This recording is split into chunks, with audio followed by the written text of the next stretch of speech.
안녕하세요. 이번 시간에는 우리 어, 앞에 수업 시간에 배웠던 예측에 관련되어져 있는 다양한 예제들하고 실제로 한번 여러분들 계산을 한번 하면서 전체 것들을 보도록 하겠습니다.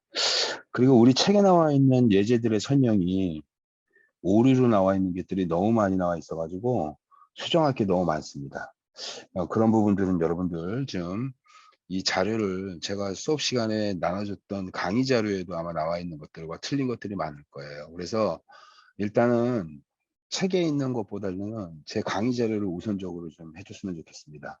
강의 자료에 나와 있는 것들이 상당 부분 오류가 되고 오해의 소지가 있는 표현들이 많아서 실제로 이제 계산하는 그 과정을 이제 보도록 하겠습니다. 일단 우리 책에 나와 있는 그 추세조정 지수평활법 뭐냐면은 지수평활법인데 지수평활법인데 여기다가 추세를 조정한 그러한 지수평활법이죠. 그래서 트렌드 어저스트라고 하는 익스폰덴셜 포캐스팅이라고 하는 TAF 값을 내가 주로 이제 계산한다고 했죠. 이제 우리가 지금 우리 책에서는 이중 지수평활법이라고 했어요. 이중 지수평활법. 이렇게 설명해 있는 건데 이건 첫 번째가 바로 뭐냐면 알파 상수로 쓰는 예측값 있죠. 예측에 관련되어져 있는 이 예측값 실제값을 예측하는 이러한 예측에 관련되어져 있는 이 지수평활법이 하나 있고, 두 번째가 바로 뭐냐면 베타 상수로 쓰는 이게 추세 예측값이 있죠. 추세 예측값.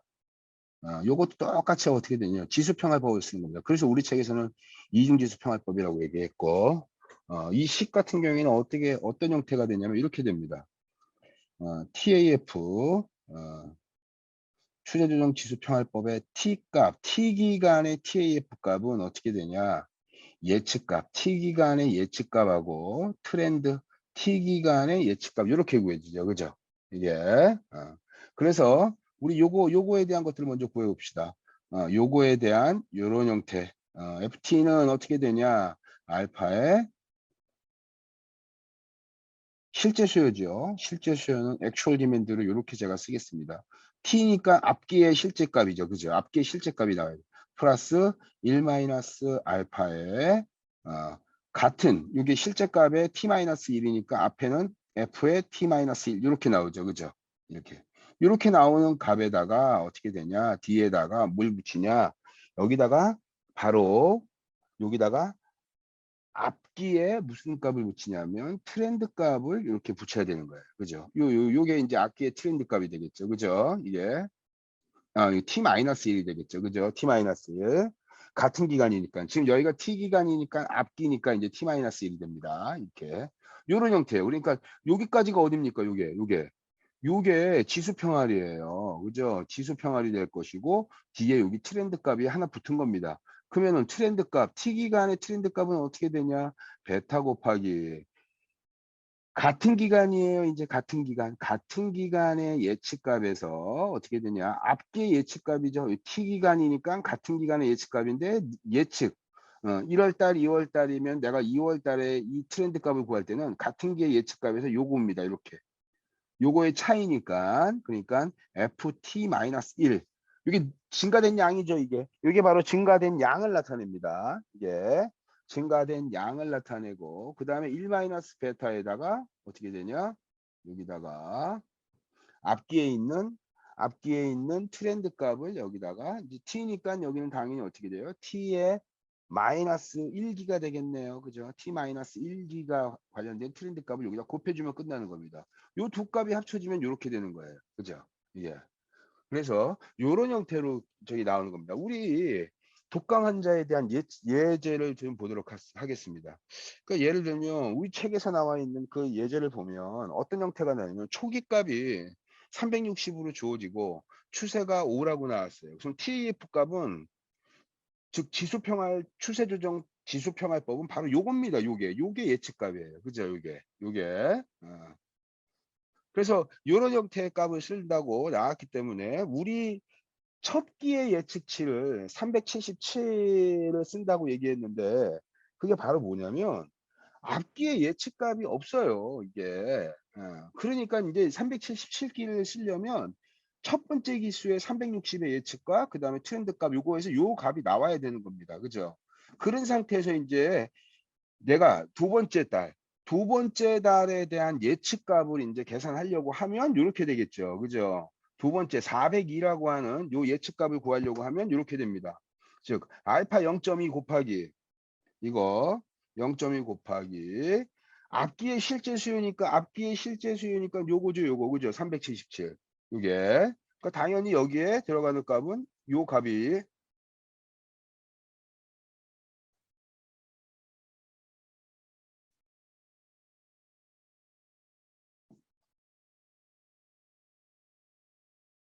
요 값이 들어가겠죠. 이게. 그다음에 여기서 1 마이너스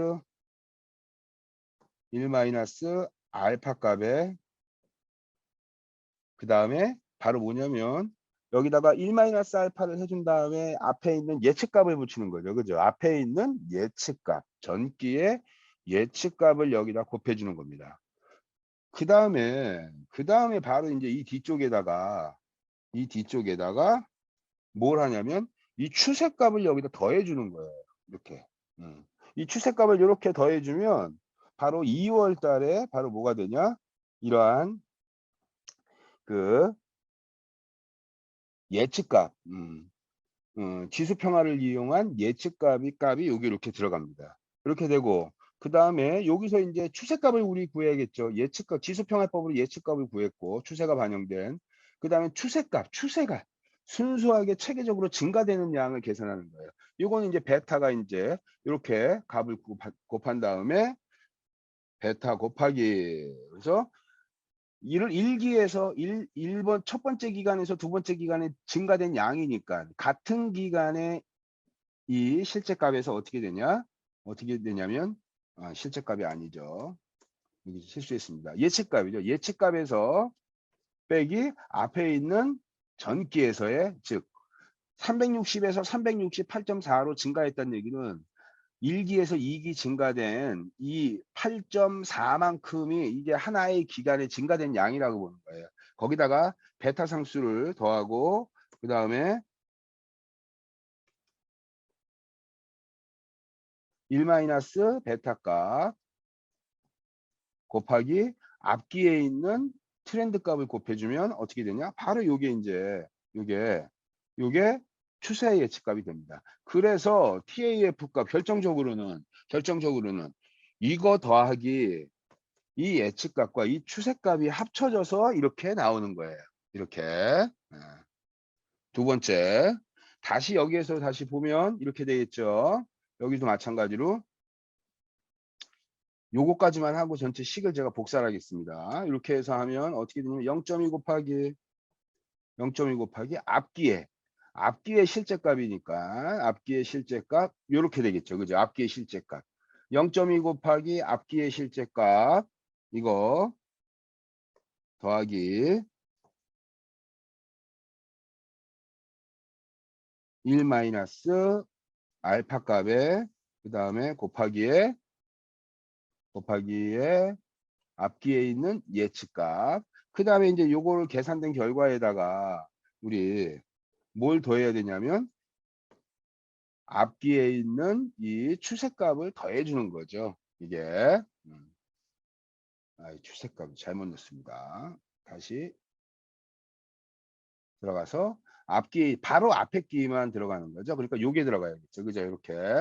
그래서 요런 형태로 이게 쭉 하면 요게 바로 이제 이렇게 되겠죠. 이렇게. 요걸 보면 0.2 곱하기 C6이라는 것은 앞뒤의 실제값 그 다음에 1 마이너스 베타니까 0.8이 될 것이고 거기다가 앞뒤에 당연히 앞뒤의 예측값을 이제 곱해준 다음에 거기다 추세값을 이제 더해줘서 예측값을 만들게 됩니다. 그 다음에 여기 추세값에 대한 것들을 다시 보면 이렇게 되겠죠. 베타니까 0.4가 돼요. 베타 0.4. 그 다음에 요거에다가 곱하기 어떻게 되냐. 같은 기간이죠. 같은 기간에 381에서 늘어난 양을 이제 베타에다 곱해주는 거예요. 그죠? 이렇게. 이렇게. 그 다음에 앞뒤에 있는 추세값을 여기다 곱해주면 되겠네요. 그죠? 이렇게. 아이고, 아이고, 아닙니다. 이 더, 실수입니다. 1 마이너스 베타가 되겠죠. 여기다가. 1 마이너스 베타에다가 여기다가 이렇게 되겠네요. 그죠? 이렇게.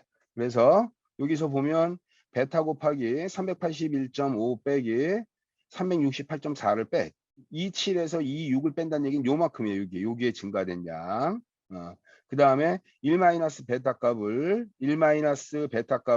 당연히 여기서 빼주니까 0.6이 되겠고, 그 다음에 악기에 있는 이 추세값 6.4를 여기다 이제 곱해주는 거죠. 그래서 그런 형태가 나오면 이제 여기도 마찬가지 어떻게 되냐? 얘는 예측값하고 추세에 의한 값이 합쳐져서 이렇게 나오더라. 이게 이런 형태가 계산되는 거예요. 그래서 이게 이제 우리 책에도 그 이렇게 계산하는 거는 이제 합산돼서 본문에 이제 나왔어요. 표에 안 나오고. 그래서 우리 이걸 갖고 이제 다시 제가 주소값을 좀 고정하겠습니다.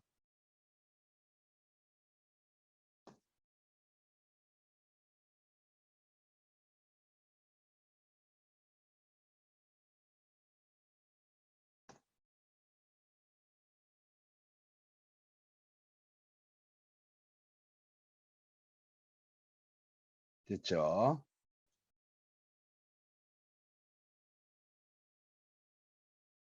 이렇게 되면 전체 추세조정 지수평화법, 우리 책에 나와 있는 이중지수평화법은 요게 예측값이에요. 요게 식이 잘못된 것 같습니다. 지금 이게 예측, 보자, 어디서 잘못됐는지 식을 좀 볼게요. 쭉.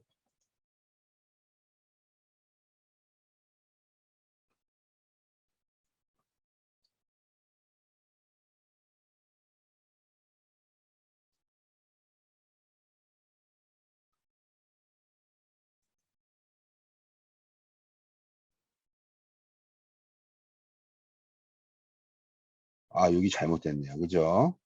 잘못됐습니다. 여기서 어떻게 되냐면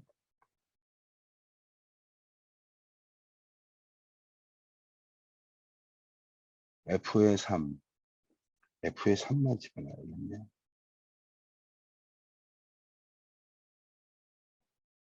이렇게 되겠네요. 그죠?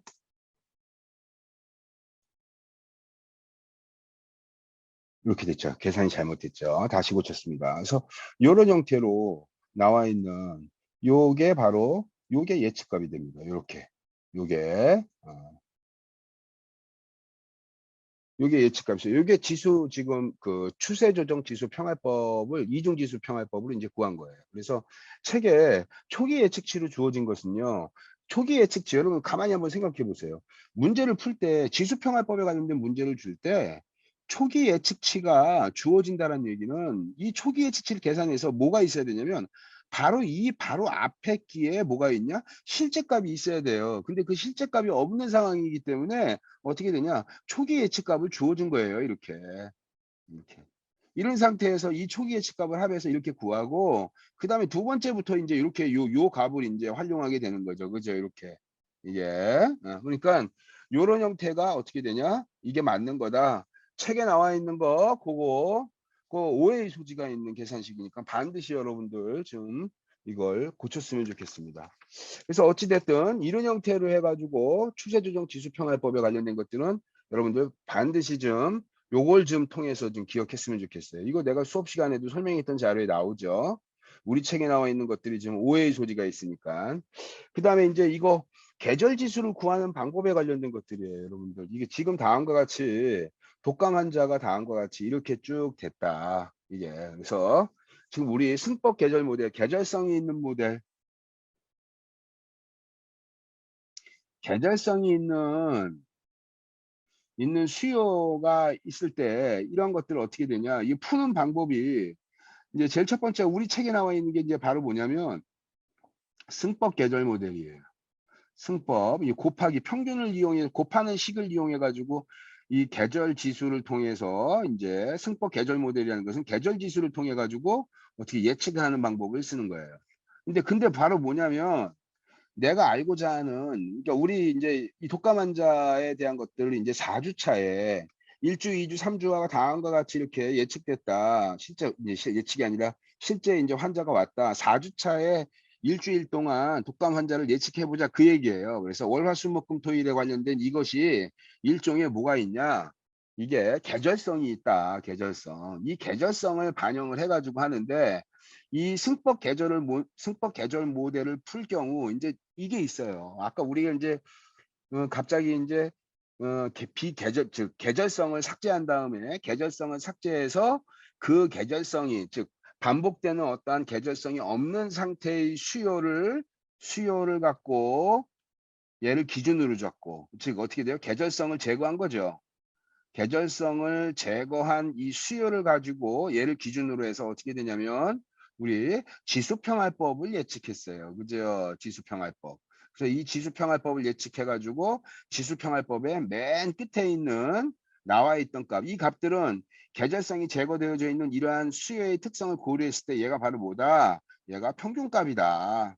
즉 계절성이 없는 평균값으로 보고, 여기다가 이제 어떻게 돼요? 계절성을 이제 반영해서 전체 예측하는 방법을 썼어요.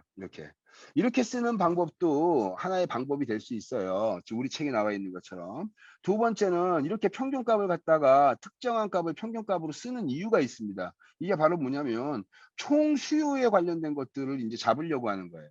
그래서 이 승법 계절 모델에서는 이 두 가지 모델이 있습니다. 첫 번째는 바로 뭐냐면 총 수요가 주어져 있는 모델이에요. 총 수요가 어느 정도 수준이라고 이렇게 그 값을 정해 놓은 다음에 그 값을 갖고 어떻게 되냐, 만약에 우리 지금 독감 환자면 7일이잖아요. 그러니까 그 7일로 나눠서, 즉 요일의 평균을 구하는 방법을 쓰는 겁니다. 요일의 평균을 구하는 방법. 이 평균을 구하는 방법을 써 가지고 이제 전체 수요가 얼만큼 나왔어요, 요런 형태로 이제 설명하는 방법이 있고, 두 번째는 내가 요거 회기직선 구해 가지고 하는 건데 총 수요가 주어져 있지 않는 형태예요. 요거는 바로 뭐냐면 이제 문제에 주어지겠죠. 회기직선을 통해서 전체 총 수요를 산출한 다음에 어떻게 되냐? 이걸 통해서 예측을 해라. 이게 이런 형태로 이제 문제를 만들어내는 이제 두 가지 특성이 있어요. 우리는 지금 여기서 이 총수요가 주어져 있는 문제와 주어지지 않은 문제에 대한 특성을 했는데, 이러한 총수요에 대한 개념이 추정된 총수요의 개념이 없는 상태에서 평균값을 갖고 쓰는 방법을 썼습니다. 일단 우리 학교에서 우리 책에 나와 있는 방법을 제가 이제 두 가지 정도로 이제 다르게 풀어줄 거예요. 그래서 그것들을 한번 우리가 보도록 하겠습니다. 예를 들면 이런 겁니다. 이거도 내가 간단하게 좀 했는데 학생들이 이제 이거를 많이 좀 집중을 하지 않는 부분이 있는 것 같아서 다시 이제 문제를 풀면서 설명하려고 하는 겁니다. 월요일의 수요는 월화수목금토일 이렇게 해서 반복돼서 나오지만 여기 월요일의 수요는 이건 연결되어져 있는 하나의 특성이 있다라는 거예요. 월요일이라고. 화요일도 마찬가지로 화요일의 특성, 수요일도 수요일의 특성들이 이렇게 있다는 얘기예요. 그죠? 그래서 어떻게 되냐? 전체의 수요를 갖고 이렇게, 즉 월화수목금토일을 이렇게 다 만들지 말고 어떻게 되냐면 전체 월요일의 평균을 구해보자, 이 얘기예요. 월요일의 평균 구하고, 그래서 각각의 이 값들을 전체 평균을 구한 다음에 전체 평균을 한번 구해볼까요? 우리 전체 평균은 바로 뭐냐면 3주 동안 개별 요일에 발생한 이 수요의 전체 평균을 구하는 거예요. 그죠? 그래서 이렇게 평균을 구하는 거죠. 이렇게 평균을 구해버리면 자릿수를 좀 이쁘게 좀 하겠습니다. 요런 형태가 되는 거예요. 월요일날 평균. 그래서 바꿔 얘기하면 월요일의 평균이 전체 평균에서 차지하는 비중이 얼마야? 이게 월요일날 계절 지수라는 거예요.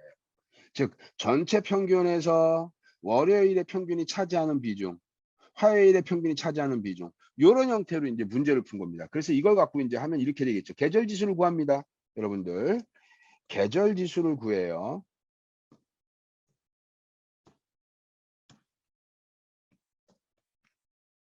계절 지수를 구하는 방법이 있습니다. 그래서 계절 지수를 구하는 방법은 이제 어떤 형태냐면 전체 월요일에 전체 이 월요일에 3주 동안의 월요일에 이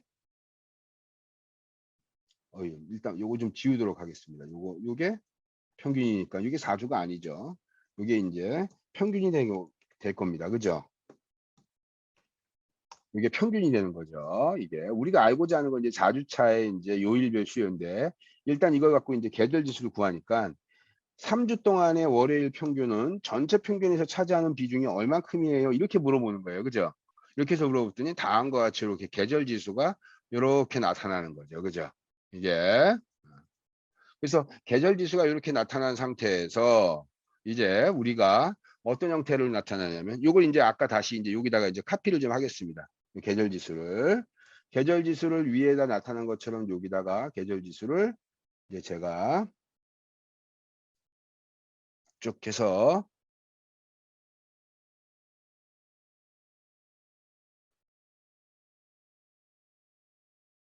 다음과 같이 이렇게 계절 지수가 나타났어요. 그래서 요게 이제 첫 주가 되겠죠. 이렇게 첫 주.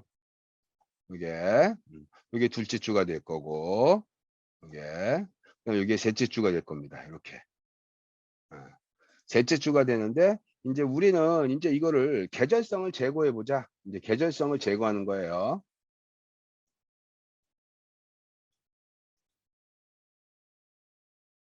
계절성을 우리가 이제 제거해 보도록 하겠습니다.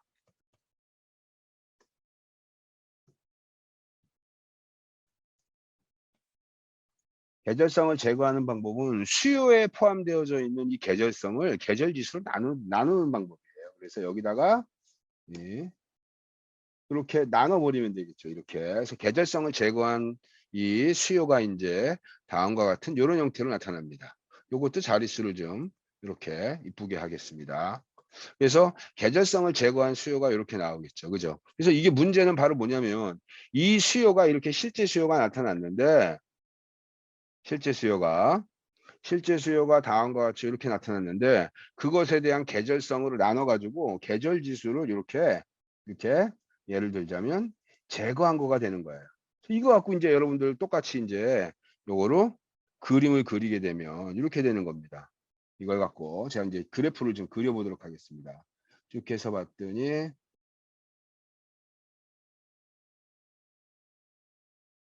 이렇게 되겠죠. 이게 21일 동안 1일부터 시작해서 21일 동안 다음과 같은 이제 특성이 나타나는데 여기다가 이제 계절성을 제거한 이 수요를 제가 한번 넣어 보도록 하겠습니다. 그래서 제가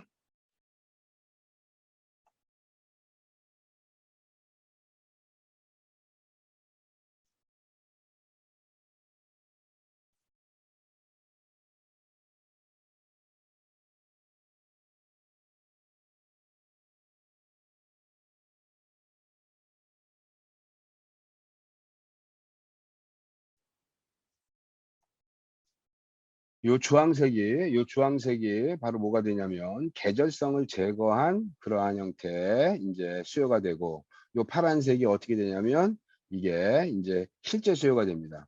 여러분 이 파란색이 반복되는 이러한 피크 같은 것들이 이렇게 변동성이 크게 나타나는데 이걸 어떻게 돼요? 레벨링 시켜가지고 평화시킨다 그러죠? 이렇게 평평하게 하는 거를. 그래서 이렇게 좀 이 날카롭게 변화되는 것들이 지금 어떻게 됩니까? 완만하게 지금 변화되고 있죠. 이렇게 이런 것들이. 그래서 좀 평활이 많이 된 거예요. 이게 이런 상태에서 이제 이 직선에 관련된 것들을 완만하게 좀 이 파란 거보다 좀 이 꺾임이 좀 완만하게 되어져 있는 평활되어져 있는 요거에 대한 계절성이 제거된 거죠. 요게 계절성이 이제 제거된 이 수요 갖고 이제 어떻게 되냐 평균을 이제 추정하는 방법을 쓴 거예요. 그죠? 그래서 이 평균을 추정하는 방법을 우리가 이제 썼는데 그 방법에 대한 것들을 다시 우리가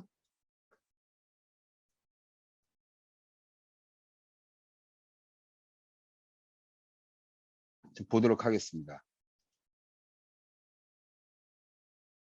그래서 계절성을 제거한 다음에 우리 책에서는 이제 뭐가 나왔냐면 여러분들 알파가 0.25예요.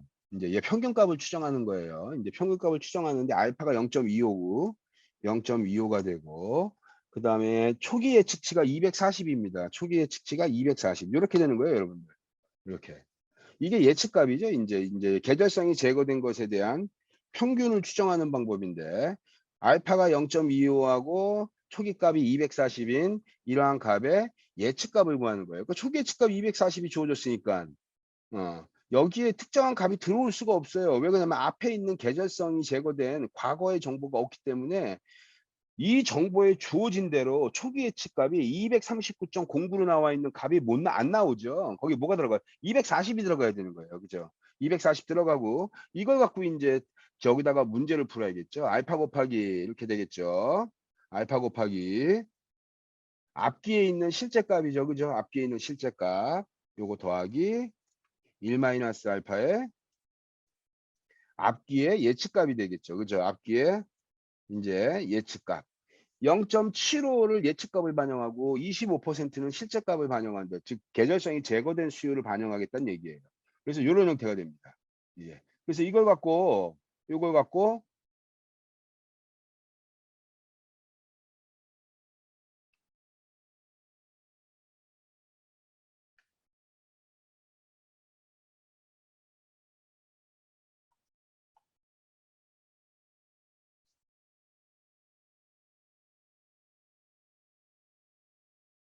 실제값은 이제 여러분들 그래서 평균으로 추정된 값이 쭉 해서 쭉 변화되고 있는데 맨 3주의 끝에 있는 값 과거에서 쭉 이 수의 변동성을 반영해서 나왔던 이 값을 뭐로 하겠다. 이 값을 내가 여기서 이 값을 평균값으로 쓰겠다는 얘기예요. 이 값을 247.5를 이게 그래서 247.5라고 하는 이 값을 어떻게 되냐 우리 아까 계절성을 들어가 있던 이 여기다가 이제 반영하는 겁니다. 그래서 전체 245점 요것을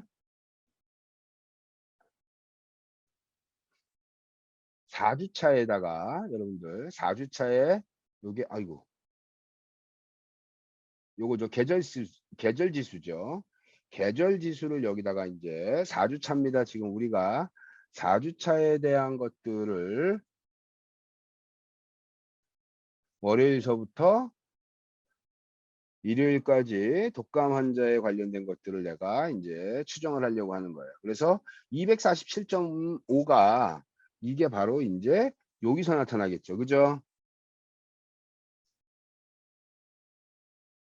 이런 형태로. 이게.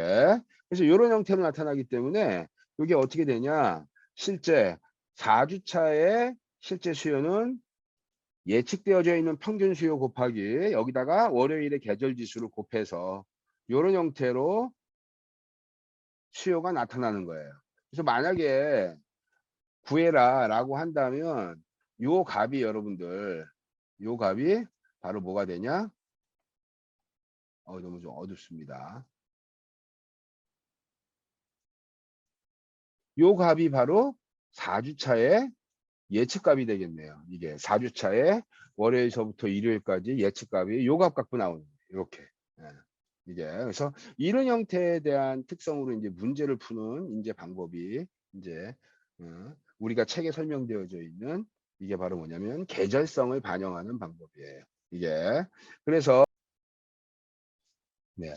승법 계절 모델에 대한 예제를 우리 책에 나와 있는 거 말고 우리 다음과 같은 예제를 한번 보도록 하겠습니다. 즉 1차년, 2차년, 3차년, 4차년이 있고 우리가 이제 5차년의 수요가 어떻게 되냐 그거를 분기별 수요에 대해서 이제 예측하는데 우리 교재에 나와 있는 방법을 여기다 적용을 하려고 합니다.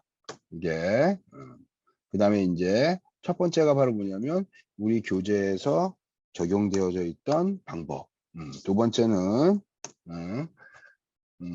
계절성을 이제 삭제해 가지고 처리하지 않고 주별 수요에다가 그대로 이제 총 수요를 적용을 해 가지고 이제 적용하는 방법, 분할하는 방법이죠. 그래서 총 수요가 주어진 문제.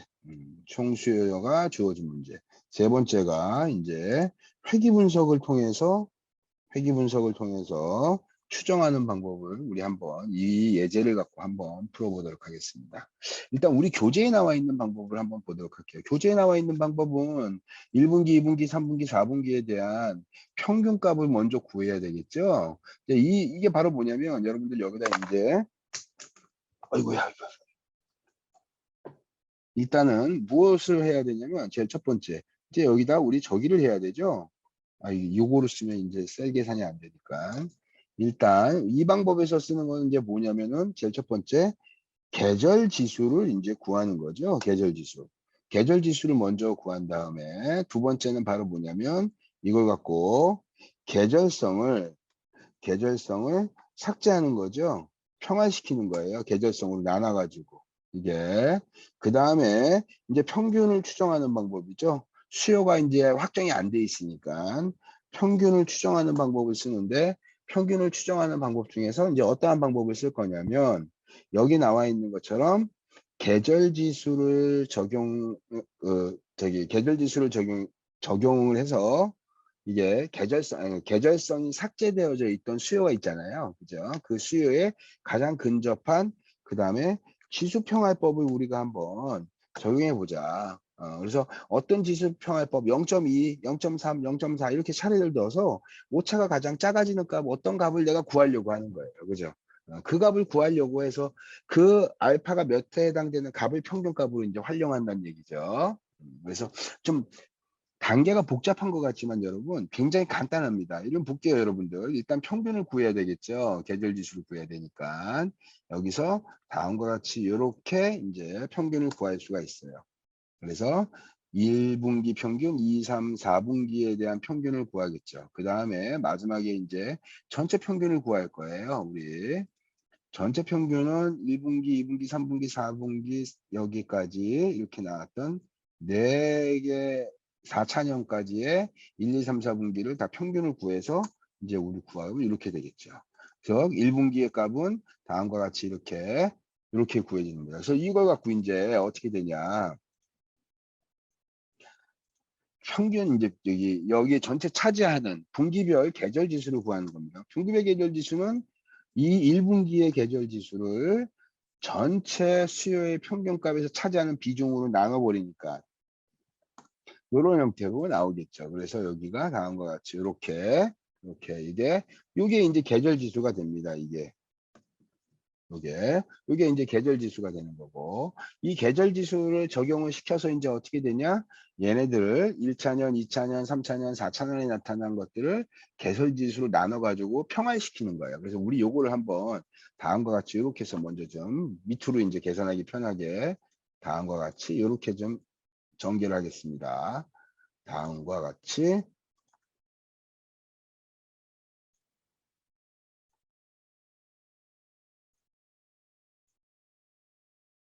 됐고 1, 2, 3, 4 이렇게 돼서 1차년에 또 시작해서 이렇게 되겠죠 여러분들. 이렇게 좀 제가 좀 구분만 하겠습니다. 이렇게 이게 1차년 요게 2차년 요게 3차년 요게 4차년 우리가 알고자 하는 거는 5차년이죠 5차년입니다. 그래서 여기다가 이제 계절 지수 구했던 이 계절 지수를 여기다가 이제 다 집어넣으려고 하는 거예요. 여기다가 이렇게 다음과 같이 계절 지수를 넣은 다음에 이 계절 지수를 이 수요를 나눠버리면 되겠죠. 그죠? 그럼 이제 수요가 이제 계절성이 삭제되어져 있는 수요가 나타나겠죠. 45를 여기 있는 0.2로 나누게 됩니다. 그럼 이렇게 돼요. 이게 그래서 다음과 같이 전체 4분기에 대한 요게 이제 계절성을 제거한 수요가 되고 요거는 계절 지수가 됩니다. 계절 지수 이렇게 그래서 이걸 갖고 이제 계절성을 제거가 되어져 있는 이 값을 갖고 이 값에다 대해서 이제 어떻게 되냐 여기에 가장 근사하게 이제 추정하는 지수평활법을 우리가 정해서 평균을 추정하는 거죠. 지금 이제 우리 평균을 한번 추정해 보자. 평균적인 특성을 한번 여기다가 추정을 해자. 그래서 우리가 여기에 있는 계절성을 관련되어져 있는 요걸 보기 위해서 저는 이제 0.2를 한번 써보고 여기다가 0.3 쓰고 여기다가 0.4를 한번 써보겠습니다.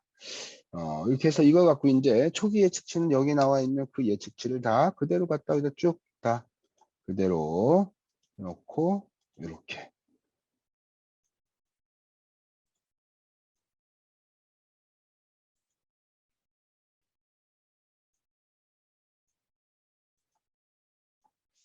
다음과 같이 이렇게 이제 지수평활법으로 지금 0.2, 0.3, 0.4 알파가 이거일 때 이거하고의 이제 오차를 비교할 거예요. 그죠? 그래서 이제 여기다 놓고 먼저 계산을 하겠습니다. 그래서 먼저 알파에 이거 곱하기 앞뒤에 여기 앞뒤에 이거 더하기 1 마이너스 알파에 앞뒤에 있는 예측치 이렇게 그래서 이런 형태로 전체 요 갭이 주어졌고 두 번째 여기도 마찬가지로 좀 빨리 하겠습니다. 그래서 이거에 똑같이 요 값을 곱해주고 더하기 1 마이너스 알파에 바로 요 값을 구하는 거죠. 그죠? 이렇게 여기도 한 번에 자 해서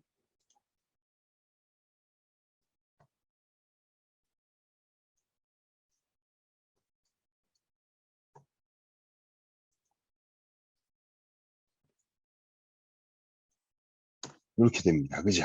그래서 똑같이 구한 거예요. 이제 그래서 이렇게 다음과 같이 이제 요거를 구했다. 그래서 이 계절성을 제거했던 평균값을 좀 요 값을 쓰려고 하는 거죠. 요 값을. 그래서 이거 갖고 이제 우리 오차를 한번 보겠습니다. 오차를. 이제 우리에다가 여기다가 이제 쫙 해놓고 오차를 한번 구해보자. 오차를 한번 구해보자. 자, 오차는 어떻게 되냐? 예측한 값하고 예측 오차니까 여기서 계절성 이 값을 실제 값을 빼주는 거죠. 이렇게. 그래서 이거 갖고 쭉 해서 나오면 이제 수가 나왔으니까 이렇게 표시하면 되겠죠. 이렇게. 그래서 다음과 같이 이렇게 예측되어져 있는 값에서 여기 나오는 계절성에 있는 값들을 뺐더니 이렇게 나옵니다. 그래서 평균 오차를 한번 우리 보도록 하겠습니다. 평균 오차는 여기다 마찬가지로 이 오차, 이 오차에 대한 것들, 이게 평균 오차죠, 이게 여러분들. 평균 오차, 평균 오차고 이제 누적 오차를 한번 볼까요? 누적 오차. 누적 오차 같은 경우에는 어떻게 됩니까? 이게 썸이죠, 그냥 썸입니다, 썸. 이렇게 해서 이 값에 대한 썸 이렇게 됩니다. 그죠? 누적 오차가 뭐 굉장히 크게 나옵니다. 그 두 번째 또 이제 0.3짜리 한번 볼게요. 0.3짜리도 마찬가지로 0.3짜리도 이 값에서 어떻게 되냐? 여기 있는 실제값 이걸 빼가지고 우리가 똑같이 이렇게 해서 하면 어허,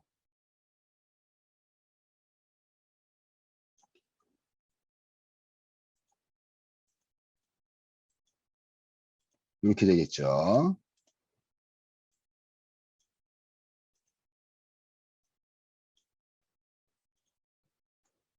그래서 오차에 대한 것들은 다음과 같이 이렇게 이게 좀 줄어드는 경향이 좀 있는 것 같습니다. 그럼 세 번째 또 보겠습니다. 여기서 봤더니 여기서는 예측값에다가 이 값을 빼는 거죠. 그죠? 이렇게 빼서 똑같이 여기도 똑같이 이렇게 해서 쫙 해서 봤더니 어, 평균 오차가 줄어들고 있네요. 그죠? 평균 오차도 줄어들고 있고 누적 예측 오차도 줄어들고 있어요. 그죠? 이거 한번 0.6 정도 한번 해볼게요. 제가 이거를 0.6을 한번 해보도록 하겠습니다. 0.6 그래서 0.6에다가 전체 값을 계산하면 똑같이 여기에 있는 이 값을 그냥 그대로 갖다 써도 되니까 이렇게 놓고 알파 0.6 곱하기 이거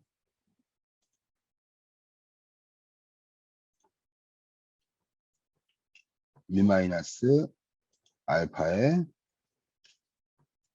이거에 이런 형태가 되겠죠. 그래서 이거 갖고 이렇게 쭉 그려내면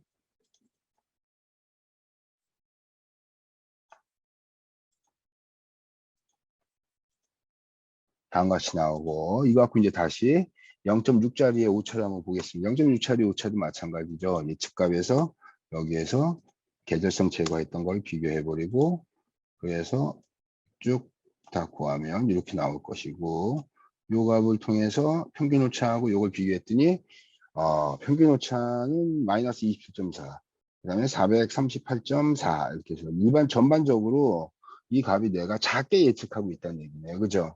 이게 작게 예측하고 있는 그러한 특성이 나타난다는 얘기예요. 이게 그럼 이제 MAP를 한번 우리 해볼까요? MAP가 이제 다르니까 MAP는 어떻게 구하냐? MAP는 절대 오차를 나누는 거죠. 절대 오차를 뭐로 나누냐면 여기에 있는 이 오차에다 절대값을 붙이고 그 다음에 이것이 실제 디맨드에서 차지하는 비중을 비교하는 거예요. 그죠? 그걸 다시 100을 곱해 가지고 비율로 바꾸는 거죠. 똑같은 값이니까. 그래서 다음과 같이 이렇게 나올 거고 똑같이 여러분들 MAP 이게 이제 0.2짜리죠. 그래서 여기다 똑같이 이게 평균이니까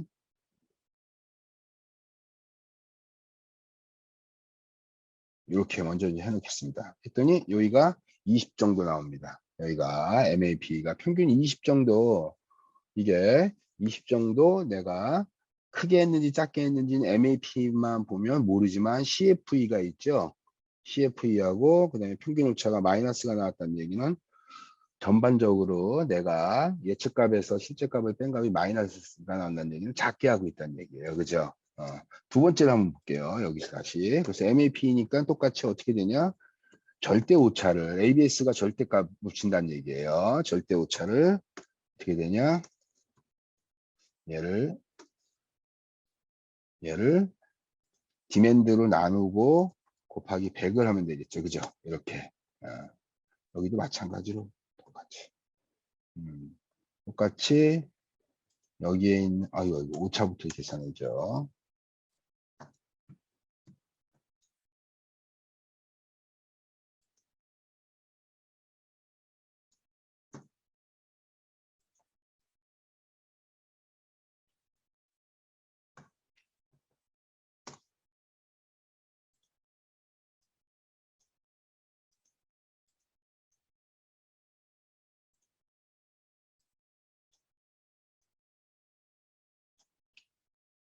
보세요.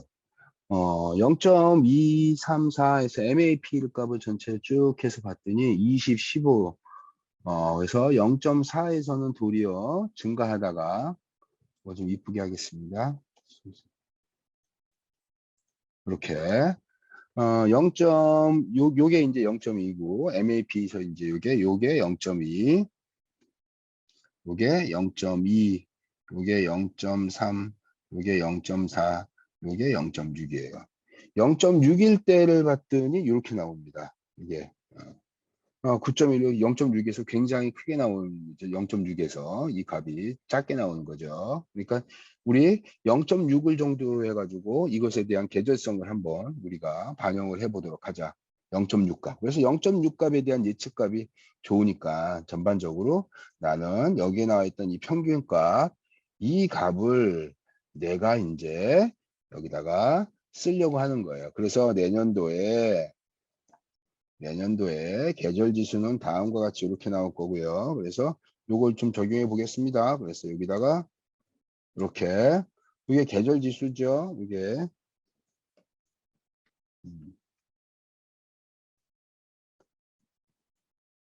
이게 계절 지수가 될 거고 요거죠. 562 여기다가 562 이렇게 나오면 요거 갖고 계절 지수에 곱해서 이제 추정하는 방법을 쓰는 거예요. 그래서 여기다 봤더니 얼마냐? 이게 요거에다가 어떻게 되냐? 요걸 곱하면 나오니까 5차년에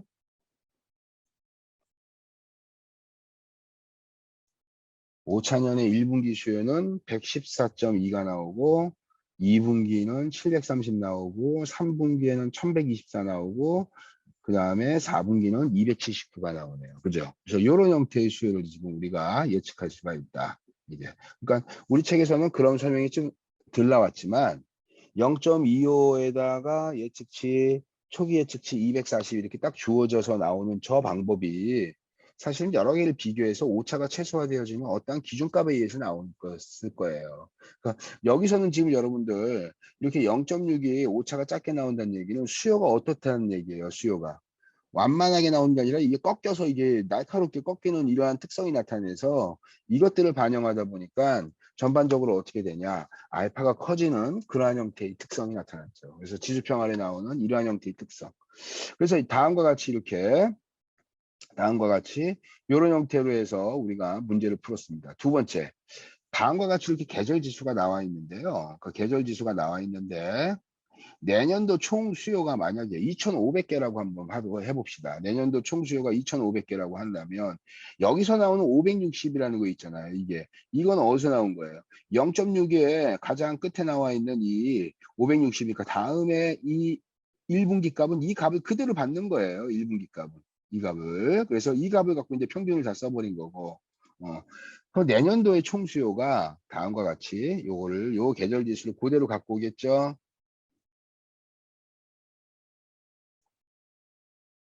똑같이 쓰고 내년 즉 5차년의 총 수요가 2,500개 정도가 되더라. 이게 2,500개. 그래서 2,500개니까 우리 이걸 갖고 나눠 봅시다. 그럼 나누면 어떻게 돼요? 이렇게 되겠죠. 4로 나누는 거예요. 분기. 그래서 분기의 평균을 구하는 겁니다. 625가 나옵니다. 그래서 625 이렇게 나오겠죠. 평균으로 각 분기가 625가 나오는 거예요. 그래서 이걸 갖고 이제 어떻게 되냐? 여기다가 요 값을 그대로 곱해서 이게 나오는 요게 바로 뭐가 되냐? 요게 1월달 1분기, 2분기, 3분기의 예측값이 되는 거죠. 그죠? 그러니까 여기서 이제 특징은 바로 뭐냐면 여러분들 요거죠. 총 수요가 2,500으로 이렇게 주어진 거죠. 총수요가 2,500으로 주어졌고 이거를 어떻게 되냐? 4로 나눈 거예요. 분기. 1분기, 2분기, 3분기, 4니까. 이렇게 나눠가지고 평균값을 구한 다음에 이 평균값에다가 각각의 계절 지수를 곱해서 내년도의 수요를 이런 형태로 우리가 구하는 방법을 썼던 거죠. 그럼 요 정도까지는 충분히 이해하죠. 여러분들. 이렇게까지는. 그래서 요게 이제 총수요가 주어졌을 때 어떻게 되냐? 이 총수요가 주어졌을 때 여기다 그냥 그대로 그냥 곱해가지고 이렇게 나온다. 그러면 총수요가 주어진 문제는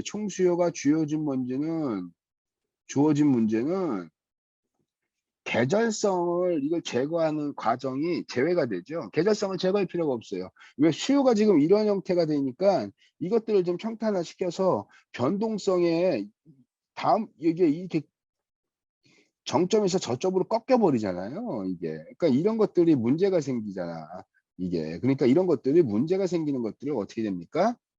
예측하는 시점에서 좀 저거를 줄이려고 계절성을 좀 줄여버린 거죠. 그러니까 실제 수요는 이렇게 나오는데 계절 수요는 완만하게 꺾이는 형태가 나와요. 그죠? 관통하는 형태. 이렇게 해서 이거에 적합한 것을 통해서 평균을 추정을 하고 쓰는데 평균을 추정한 다음에 계절성을 여기다 반영했어요. 근데 총 수요가 주어지면 이 계절성을 삭제해 가지고 요 평균을 구하는 이 과정이 그냥 바로 없어져 버리는 거죠, 여러분들. 그러니까 추정 총 수요가 딱 주어지면 이제 바로 구할 수가 있어요. 그다음에 여러분들한테 또 한 가지 이런 것들이 이제 회귀 분석에 의해서 총수요를 구하는 방법이 있어요, 여러분들. 회귀 분석에 의해서 총수요를 구하는 방법은 연관성 분석이라고 그랬어요. 좀 요건 내가 이제 책에서도 이제 이거는 뭐 통계 수업에서 들어라 그러면서 설명을 안 했어요. 그래서 이제 나왔는데 간단하게 설명을 하자면 바로 뭐냐면 이 회귀 분석을 구할 때 어떤 형태냐면 미분 이용하고 막 이런 형태가 나오는데 그렇게 하지 않고 구하는 방법이 있습니다. 이게 바로 그냥 공분산이에요. 공통분산이죠. 두 번째가 바로 뭐냐면 상관계수입니다. 상관계수를 구하고 세 번째가 이제 회귀직선이에요. 이 회귀직선을 구하는데 이 세 가지를 묶어가지고 바로 뭐냐 이게 선형적 특성을 분석하는 그러한 도구입니다. 그래서 일종의 패밀리예요. 그래서 이 세 가지 분석을 합쳐서 이게 뭐라고 하냐면 연관성 분석이라고 합니다. 그래서 이 공분산이라고 하는 거는요, 여러분들 어떤 걸 얘기를 하냐면 X하고 Y에 대한 공통분산을 얘기를 하는 거예요. 그래서 이렇게 구할 수가 있어요. 바로 뭐냐면 이렇게 구합니다. x에서 x의 평균을 빼고 그 다음에 곱하기 그 다음에 y에서 y의 평균을 뺀 값. 그러니까 예를 들면 x가 1, 2, 3, 4, 5가 있고 그 다음에 y가 뭐 5, 7, 9, 11, 15가 있을 때 다섯 개가 있습니다. 여기서 x의 평균에서 x를 뺀 값들, 이 값들을 쭉 나열하고 여기에 있는 값들을 하나씩 나열해서 곱하는 거예요. 서로 간에. 곱해서 그 값들을 어떻게 되냐. 이거를 평균 냅니다. 합치고 이 값들을 합쳐서 n으로 나눠버리는 거죠. 그죠? 이게. 그래서 이걸 갖고 평균에서 떨어져 있는 편차니까 그림으로 그리면 이렇게 되죠. 이 x의 값들이 여기에 있겠고 그냥 y의 값들이 여기에 있습니다. 여기 안에서의 평균에서의 그다음 이것과 이것들의 값들을 서로 간에 곱해서 2차원 평면에다가 제시하는 거예요. 그래서 이걸 전개를 하면요. 이렇게 하고 이렇게 전개를 해가지고 이 값을 쉽게 나타내면 이렇게 돼요. expectation. 이게 기대값이라는 것은 평균값하고 똑같잖아요. 서메이션 n은 무조건 평균값이죠. 그죠? 얘는. 그러니까 이거를 쉽게 계산하면 이렇게 됩니다. x에서 x의 평균값을 뺀 거 이렇게 계산하는데 이걸 이제 이렇게 하겠죠. expectation에 x에서 mu x 이렇게 뺀 거 곱하기 이거 이렇게 곱하기 y에서 mu y를 뺀 값을 어떻게 되냐 그거를 이제 기대값을 구하는 거예요. 이렇게 기대값. 그래서 이거를 이제 이렇게 전개해 가지고 나오면 어떤 형태의 식이 남냐면요, 여러분들. expectation의 xy에 그 다음에 expectation x하고 expectation의 y 값으로 이렇게 나옵니다. 이 식을 나타내면 이렇게 식을 나타낼 수 있어요. 얘를. 그러면 어떻게 되면 곱한 것의 서메이션에서 n으로 나눈 값, 곱한 것의 평균에서 서메이션 x를 n으로 나눈 것과 서메이션 y를 n으로 나눈 값은 이거를 빼주면 얘가 바로 뭐가 된다? 코베리언스 x하고 y가 나온다. 이렇게. 코베리언스 x하고 y가 이런 형태가 나타나는데 요거는 바로 뭐냐? 여러분 굉장히 간단한 거예요. x하고 y가 있다면 이게 그러니까 예를 들면 이거 x는 바로 여러분들 우리 국어 성적이라고 합시다. y는 영어 성적이라고 한번 보고요. 그래서 국어하고 y의 영어 성적에 관련된 것들의 공통분사. 우리 이런 말 하잖아요. 영어 잘하는 애가 되게 국어 잘하는 애가 영어도 잘할 거야. 그죠? 과연 그럴까? 그래서 이제 철수 영희 해가지고 여러 사람들의 이제 영어 성적과 이제 국어 성적과 영어 성적의 관련성. x가 국어입니다. 그래서 이 그래프를 이제 여기가 국어 성적이고 y가 영어 성적이에요. 그래서 이거를 x하고 y니까 이게 여러분 뭡니까? x하고 y니까 요게 바로 뭐냐면 여러분들 순서상 좌표입니다. 그죠? 순서상 좌표가 되겠죠. x좌표, y좌표. 이걸 점을 찍었더니 산정도가 스캐터 플롯이 산정도가 찍힌 걸 봤더니 이런 형태가 돼 있어요. 이게 의미하는 바가 뭡니까? 국어 성적이 증가할수록 영어 성적도 증가한다는 얘기예요. 그래서 이렇게 우상향으로 나타나는 공분사는 어떻게 되냐? 이게 바로 어떤 형태가 되냐면 플러스 값이 나와요. 무조건 공분상 값이. 그래서 공분상 값을 구하는 방법은 코베리언스의 x하고 y의 값들을 어떻게 되냐? 곱한 것의 평균에서 x의 평균과 y의 평균으로 나눠서 이 값이 플러스 값이 나올 수 있고 이 값이 마이너스 값이 나올 수 있어요. 플러스 값이라는 것은 선형방 정식을 우리가 얘기하는 거니까 이렇게 우상향으로 가는 게 플러스예요. 이게 그래서 우리 코베리언스에 대한 식을 보면 이렇게 되겠죠, 여러분들. A 곱하기 B 형태의 식이죠. x에서 평균 x 빼고 y에서 y의 평균 빼서 그거 곱했으니까 이런 a 곱하기 b 형태의 식이에요. 이게 플러스가 나올 수가 있고 얘가 마이너스가 나올 수 있고 0이 나올 수가 있어요. 이게 그래서 만약에 이거 갖고 여러분들 플러스가 나온다는 얘기는 얘가 플러스일 때 플러스고 마이너스일 때 마이너스예요. 같은 방향으로 움직인다는 얘기예요. 플러스 플러스 마이너스 마이너스. 공통분산이 같은 방향으로 움직이는 거네. 이렇게 되는 겁니다. 만약에 공분산 코베리언스 x하고 y의 이 값이 마이너스가 나와서 우하향이죠. 우하향. 이렇게 되잖아요. 그죠? 우하향입니다. 이렇게 우하향. 그럼 어떻게 됩니까? 플러스 마이너스 플러스 마이너스. 역방향으로 움직이네. 즉 코베리언스 X하고 Y 공통분산의 의미는 선형적 관련성의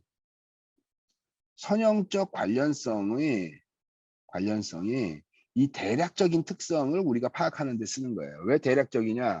이 코베리언스 값을 내가 여러분들 이 결과값 얼마 이거를 내가 의미를 두지 않는 이유는 부호가 중요하다고 얘기했지 여기다 의미를 두지 않는 이유는 비교 대상의 단위를 바꾸기만 해도 이 값이 바뀌어요. 이게 그러니까 예를 들면 조금 아까 나왔던 것처럼 우리 다시 한번 신장하고 체중의 관련성을 봅시다. 그래서 여기 10명의 이제 학생들을 들고 신장과 체중의 관련성을 산점도로 찍어보고 싶어요. 키 큰 사람이 또 체중이 많이 나가는지 우상향 형태의 산점도가 나오는지 이거의 산점도가 나오는지 비교하는 거예요. 그래서 신장은 어떻게 되냐? 센티미터고 체중은 킬로그램입니다. 이렇게 해서 공분산을 구할 수가 있겠죠. 그죠? 근데 문제는 여기 센티미터를 여러분 밀리미터로 내가 바꿔요. 그러면 어떻게 됩니까? 예를 들면 센티미터일 때는 170cm야. 체중은 80kg야. 그럼 요걸 곱하니까 x하고 y의 곱한 값이니까 요렇게 곱한 값이 여기에 나와야 되잖아요. 그죠? 근데 밀리미터로 바꾸면 1700이 돼요. 1700. 1700 곱하기 80이 돼서 여기 나와 있는 결과값. 똑같은 값인데도 단위만 바꿈으로 인해서 공분산의 결과값이 달라져 버리니까 어떻게 되냐? 얘는 표준화가 안 되어 있기 때문에 부호만 본다. 그래서 이거를 공통분산이면서 대략적인 선형적 관련성을 파악하는 거예요. 그래서 나타나는 게 두 번째 여러분들 바로 상관관계입니다. 여러분들. 상관관계. 그래서 상관계수에 관련된 걸 상관계수를 추정하는 거는 이 상관계수라는 걸요 이렇게 얘기할 수 있어요. 바로 뭐냐? 표준화된 공분산이다. 표준화된 공분산이 똑같은 말이 바로 상관계수예요. 그래서 우리 아까 x에서 뮤의 x 빼고 그 다음에 y에서 뮤의 y를 뺀 것을 곱해가지고 우리 어떻게 했다? 기대값을 구했다고 했죠. 그죠? 이게 이거를 이제 우리 여러분 표준화시킬 때 어떻게 하죠? 표준화시킬 때 z를 표준화시키는 것은 x에서 평균 뺀 다음에 x의 표준 편차 이렇게 됐잖아요. 그죠? 근데 지금 확률 변수가 x도 하나 있고 y도 하나 있어요. 이 두 가지가 겹친 거야. 그래서 어떻게 되냐면 x의 표준 편차하고 y의 표준 편차의 곱 형태로 나눠주는 겁니다. 그러니까 이렇게 되는 거죠. 코베리언스의 x하고 y를 x의 표준 편차, y의 표준 편차를 나눠줘 버리면 얘가 바로 뭐가 된다? 상관계수가 된다. 얘가 상관계수. 그래서 상관계수는 일반적으로 마이너스 1서부터 1 사이에 이렇게 표시된다. 그래서 우리 아까 산점도를 한번 찍어보면 공분산일 때 볼게요. 여러분들 공분산은 이 안에서 이제 산포가 일어나죠. 그죠? x하고 y의 산포가 우상향이 나오든 우하향이 나오든 이렇게 나옵니다.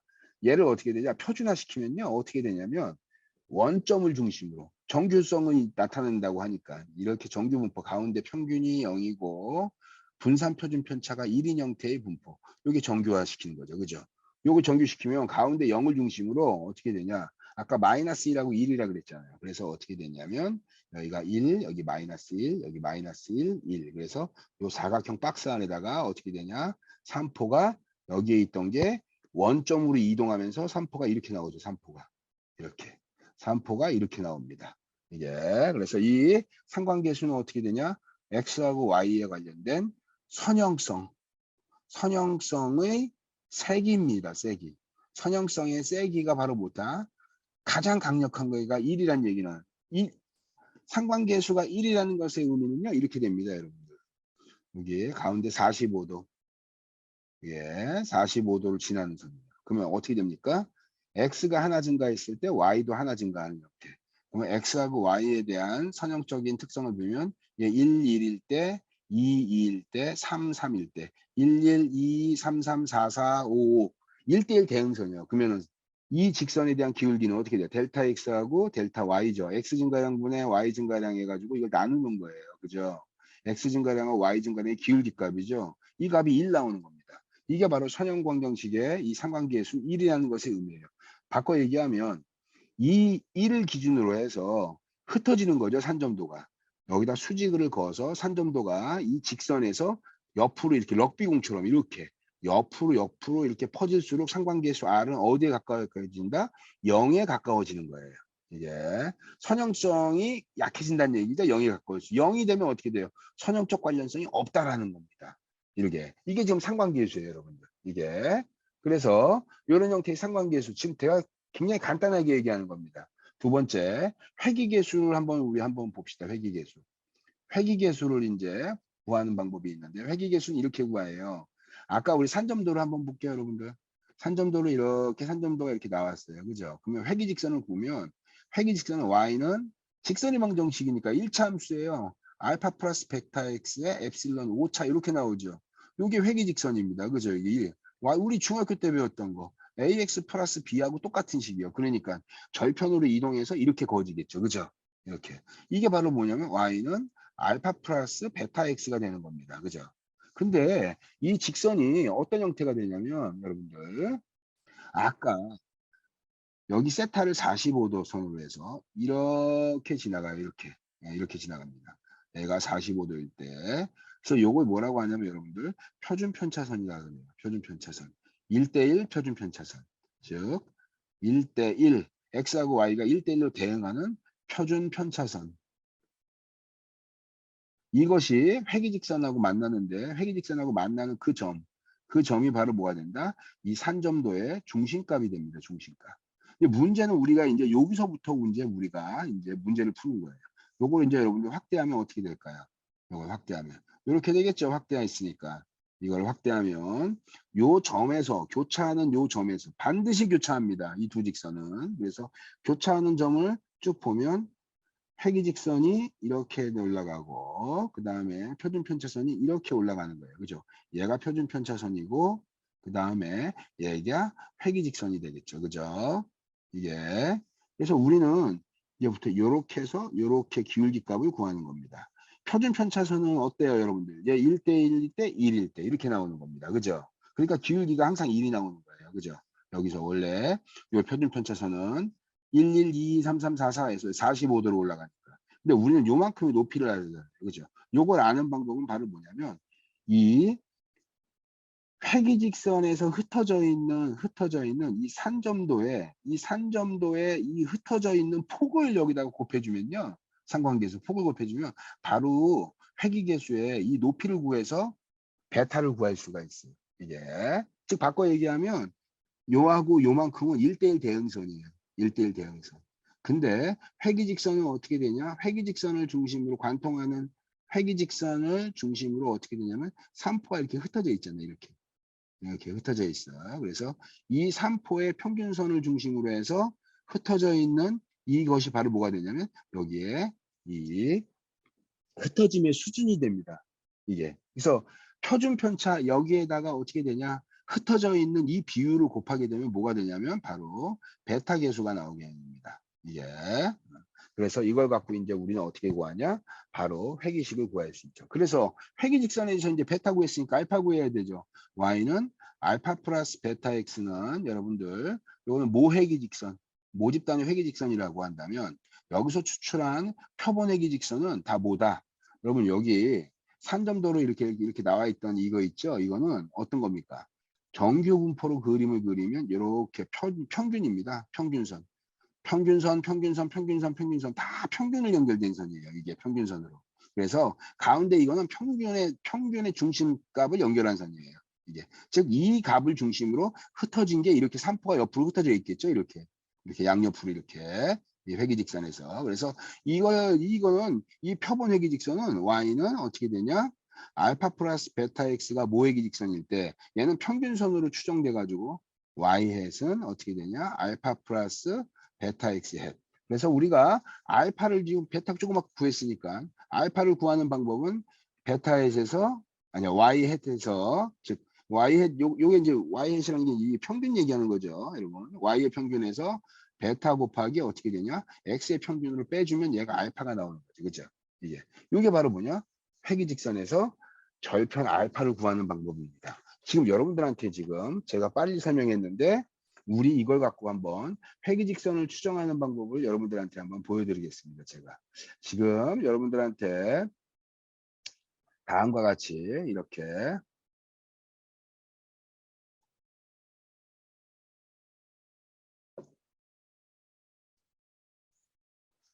지금 여러분들이 오차가 큰 값을 지금 제가 그냥 그대로 활용하겠습니다. 그냥 여러분들 회귀 직선을 보여주려고 하니까. 다음부터 이렇게 다음에 수요가 다음과 같이 나타났다. 이렇게 수요가 다음과 같이 이렇게 나타났고, 그 다음에 여기 1분기, 2분기, 3분기, 4분기 이렇게 나오잖아요. 이거 시차 함수로 바꿔줘야겠죠. 시차 함수로 바꾸는 방법은 1, 2, 3, 4, 5, 6, 7로 쭉 증가시키는 거예요. 그죠? 이렇게 이렇게 시차 함수를 이렇게 바꾸는 거죠. 만약에 여러분들 여기에 이룰 수 있어요, 여러분들.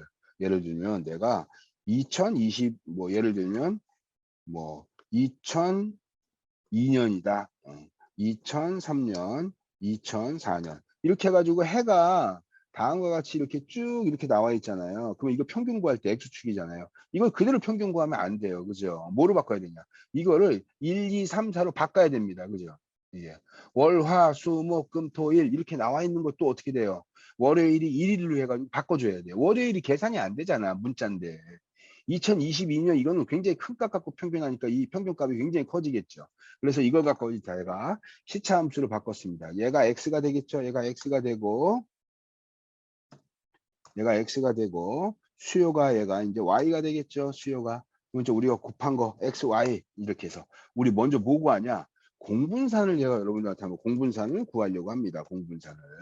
공분산의 값은 곱한 것의 평균이에요. 곱한 것의 평균이니까 이렇게 되겠죠. x하고 y를 곱해요. 그게 xy잖아요. 그죠? 그래서 여기다가 똑같이 이렇게 곱한 것을 구했어요. 그래서 이제 평균값을 구합니다. 제가 여러분들한테 평균값을 구할 거예요. 평균을 다음과 같이 이렇게 구했습니다. 평균, x 평균 구했고 y 평균 구하고 xy 곱한 것의 평균을 구했다. 공분사는 어떻게 되냐? 공분사는 곱한 것의 평균값에서 빼기 x의 평균 곱하기 y의 평균을 빼주면 얘가 공분산이 나온다. 쫙. 601 나왔네. 양수네. 우상향일 거예요. 그죠? 얘 우상향 형태의 그래프이기 때문에 시간이 흘러가면서 수요가 증가한다. 수요가 증가하고 있다라는 이러한 수요의 특성이 나타난다라고 볼 수가 있어요. 그래서 이걸 갖고 이제 여러분들 이제 어떻게 하냐? 우리 이제 상관계수를 구할 수가. 얘는 이제 표준화가 안 돼 있죠. 상관계수를 구할 수다. 우리 상관계수를 구해서 상관계수가 여러분들 뭐라 그랬죠? 상관계수 구하는 게 얘가 표준화된 공분산하고 같은 말이에요. 공분산을 표준화시킨 거예요. 그래서 얘를 상관계수라고 하는데 얘는 바로 뭐를 나눈다? 표준편차를 구해야 된다. 표준편차. 그래서 표준편차는 어떻게 구하냐? 모표준편차를 구한다. 스탠다드 데비에이션 P 이렇게 스탠다드 데비에이션입니다. STDV하고 뒤에 P자는 모집단을 나타내는 거예요. 저게 없으면 표본이에요. N-1이고 그래서 저거 갖고 그대로 어떻게 되냐 여기다가 이렇게 평균을 구하면 되겠네요. 이렇게 평균 구하듯이 범위값을 이렇게 똑같이 스탠다드 데비에이션 P 저거는 모집단 그래서 표준편차를 구했네요. 다음과 같이 이렇게 표준편차를 구했고 이제 우리 어떻게 한다 그랬죠? 상관계수는 앞에 구했던 공분산을 어떻게 되냐? x의 표준편차와 y의 표준편차의 곱으로 나눠버리면 뭐가 나온다? 상관계수가 나온다. 상관계수가 0.417 나오네. 굉장히 이게 관련성이 좀 꽤 있네요. 이게. 그 다음에 이제 우리 베타를 구해보자. 베타를. 이제 회귀계수의 베타를 구합니다. 여러분들. 회귀계수의 베타를 구해보겠습니다. 회귀계수의 베타는 이렇게 되겠죠, 여러분들. 뭐냐면 y의 표준편차를 x의 표준편차로 나누는 거예요. x 증가량분의 y 증가가 표준편차선이잖아요. 그게요. 그러니까 y의 표준편차를 이거를 x의 표준편차를 나누게 되는 거죠. 그죠? 나누게 됩니다. 이렇게 나눈 상태에서 흩어짐의 정도를 나타내는 상관계수 x하고 y의 관련성의 색이죠. 이게 흩어짐의 정도를 나타내는 그거를 여기다가 곱해주면 뭐가 나온다? 바로 베타가 나온다. 이게 28.30882가 베타입니다. 알파 구하겠습니다. 알파는 얼마냐? 이게 알파는 y의 평균에서 y의 평균이죠. y의 평균에서 빼기 베타 곱하기 x의 평균이네요. x의 평균. 이렇게 되면 절편 나옵니다. 알파가 146.87 이렇게 나오네요. 이게 바로 뭐예요? 이게 회귀식으로 가면 이렇게 되네요. y는 이렇게 되겠네요. 146.875 절편이네요. 더하기 28.3088의 x 이렇게 됩니다.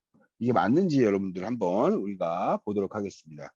실제로 이게 나오는지를 한번 보죠. 우리 다음과 같이 이렇게 그냥 블럭을 갖고 내가 사입해서 그림 한번 그리려고 합니다. 산점도가 다음과 같이 이렇게 흩어짐의 정도가 이렇게 나왔어요. 이렇게 반복했다가 이렇게 반복했다가 이렇게 반복했다 이렇게 반복했다 이렇게 되는 거죠. 이걸 갖고 내가 이제 추세선을 그립니다. 쭉 추세선을 관통하는 직선이 나오겠죠. 그죠? 이렇게 이런 형태가 나와서 회기직선을 봤더니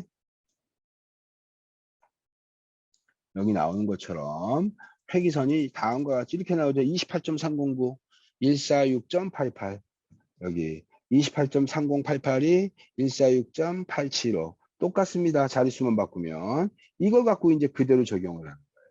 이렇게 여기다가 저기 여기서 말하는 r제곱은 x가 y를 얼마만큼 설명해, x가 y를 얼마만큼 설명해, 이렇게 더 쉽게 설명하면 이렇게 됩니다. y가 여기 지금 수요입니다. 얘가 y가 있고 그 다음에 x가 있어요. 이렇게 여기서 지금 우리가 r제곱이라고 하는 것은 x를 통해서 우리가 y를 보는 거잖아요. 그러면 x가 y를 얼마만큼 설명해? 겹쳐지는 만큼. 겹쳐지는 만큼 설명하는 게 이게 바로 뭐냐? 이게 r제곱입니다. 이게 그래서 바로 여기서 r제곱이 이렇게 나온다는 얘기는 17.5% 약 x가 얼마큼 y를 17.5% 속에 지금 설명하고 있다 이 얘기예요. 이게 바로 r제곱이 설명력을 나타냅니다. 그럼 우리가 여기서 r제곱은 뭘 구하냐? 이거는 r제곱은 우리 상관계수가 스몰 r이라 그랬죠. 우리 이거를 제곱하면 바로 r제곱이 나옵니다. 자, 이렇게 나오죠? 여러분들 여기 1746, 1745 이거 줄이면 1746이 나옵니다. 이렇게. 그래서 지금까지 여러분들 연관성 분석에서 회귀 분석 구하는 것들을 구했습니다. 이걸 내가 여러분한테 왜 설명했냐? 총수요가 여러분들 다음과 같이 이렇게 구워졌을 때 한번 봅시다. 여러분 이렇게 지금 이 그래프를 내가 여러분들한테 그래프를 한번 보여줄게요. 이거를. 여기에 나와 있는 것처럼 그래프를 제가 한번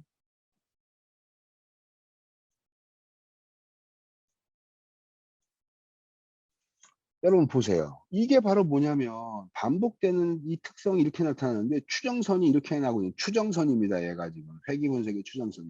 이게 다 뭐예요? 이게 다 오차죠. 그죠? 이게 그래서 이렇게 변동성이 계절적 특성이 이렇게 나타나는 거는 통합수요를 만들어 가지고 그걸 갖고 추정하는 방법을 쓰는 거예요. 그러니까 통합수요라는 것이 요렇게 통합을 쓰겠죠. 그죠? 요렇게. 그래서 이걸 갖고 통합수요를 제가 만들어 가지고 딱 4차년에 즉 자료가 1차년, 2차년, 3차년, 4차년에 합계 수요만 나오게 이게 합계 수요만 나오게 해서 그거 갖고 이제 제가 먼저 구하도록 하겠습니다. 합계를 내가 이렇게 구했다. 이렇게 조금 아까 구했던 것처럼 1000 여기 2000 뭐 1200 세 번째가 1800 네 번째가 이렇게 그러면 이제 이걸 갖고 제가 회기직선을 그릴 겁니다. 다음과 같이 이렇게 수요가 이렇게 나타났고 기간이 여기가 1차년, 2차년, 3차년, 4차년의 수요가 이렇게 나타났습니다. 여기서 통합 수요를 만든 거예요. 분기로 하면 변동하고 있으니까 이거 갖고 여러분들 여기다가 제가 이제 이렇게 집어넣을 겁니다. 이렇게 보세요, 여러분들. 수요가 이렇게 증가하고 있는 게 통합 수요예요. 이게 그래서 이걸 갖고 내가 어떻게 되냐면 내가 차트를 내가 바꿔보자.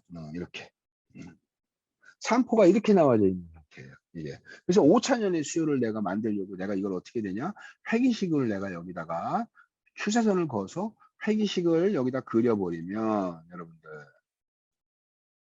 요게 회기식이죠. 회기식으로 총수요를 구해라 그러면 이제 이 문제입니다. 이게 그래서 일반적으로 회기식을 총수요를 구해라 그러면 어려워지는 문제죠. 그죠? 그래서 420x에 500입니다. R제곱이 0.96이에요. 이거는 거의 일치하고 있는 거죠. 엄청나게 높은 겁니다. 실제로 이걸 갖고 이제 여러분들 어떻게 되냐. 우리 다시 회기식을 추정해서 내년도 총수요를 한번 구해봅시다. 그래서 이걸 갖고 얘가 X고 얘가 y니까 얘가 x고 얘가 y니까 금방 구하죠 우리 이거. x하고 y가 짝되니까 그대로 여기다 어떻게 되냐 곱해버리는 거죠. 이렇게 아이고 아이고 이렇게 곱해서 요걸 갖고 이제 우리가 바로 이제 평균을 우리가 구해보자. 평균을 구해보자. 아이고 평균을 구해보자. 아이고,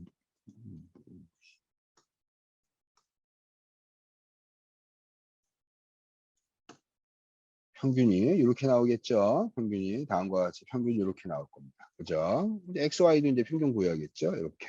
자, 공분산을 구하겠습니다. 공분산. 코베리언스 공분산은 어떻게 되냐?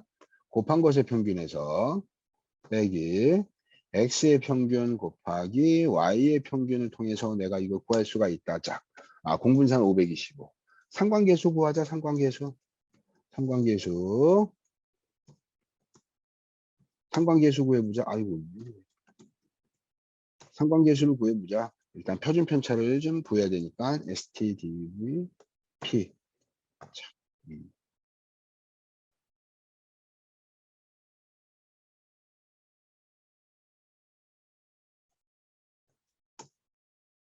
뭐야?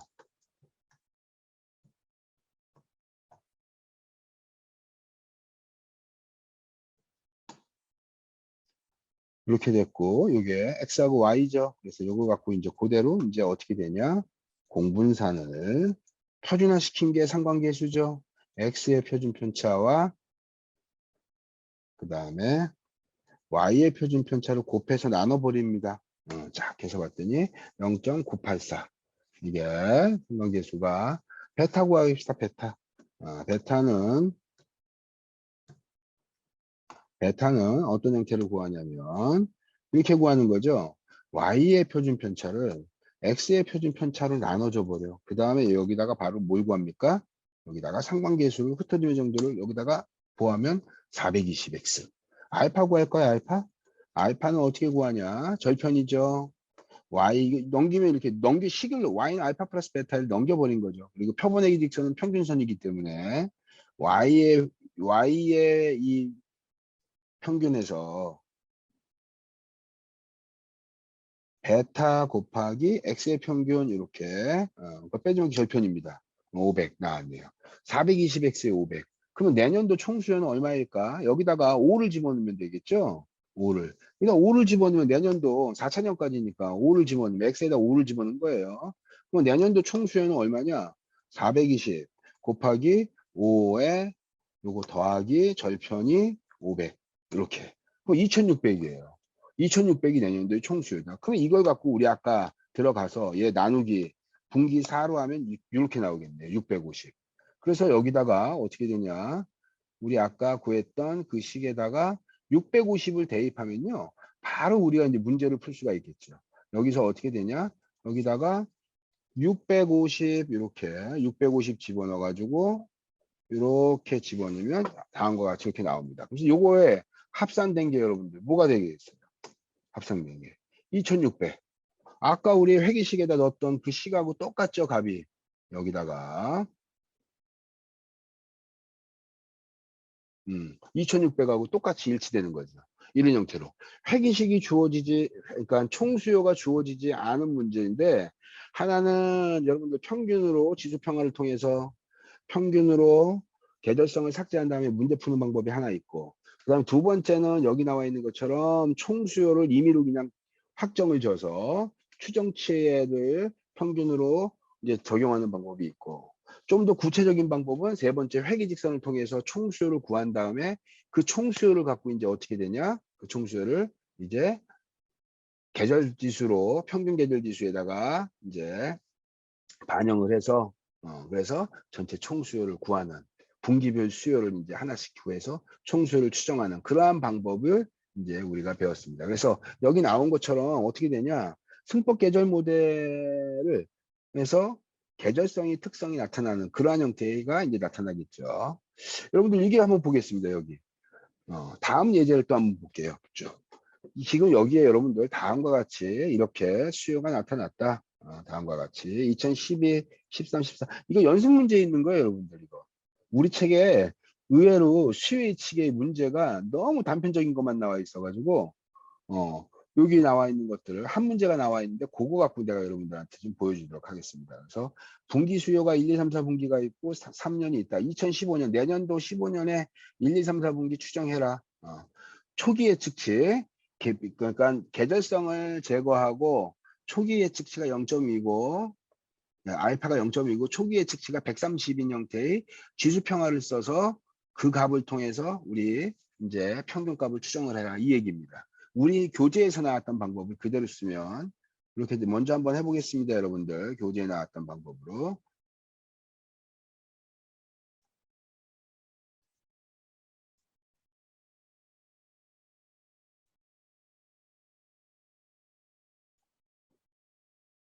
그럼 보시면 다음과 같이 이렇게 침체를 크게 하겠습니다.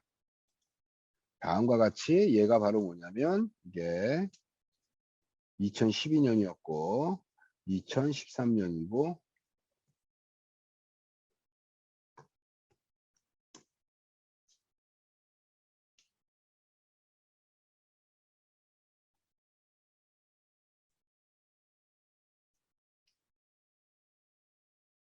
내년도는 어떻게 됩니까? 그걸 물어보는 거예요, 지금. 그죠? 이걸. 그래서 그걸 물어보기 때문에 우리 계절 지수를 구하자. 계절 지수를. 계절 지수 어떻게 되냐? 이렇게 평균 구하는 거죠, 이렇게. 3년치의 평균. 이렇게. 이런 형태로 평균을 구하고 요걸 갖고 이제 우리 전체 평균은 어떻게 구하냐?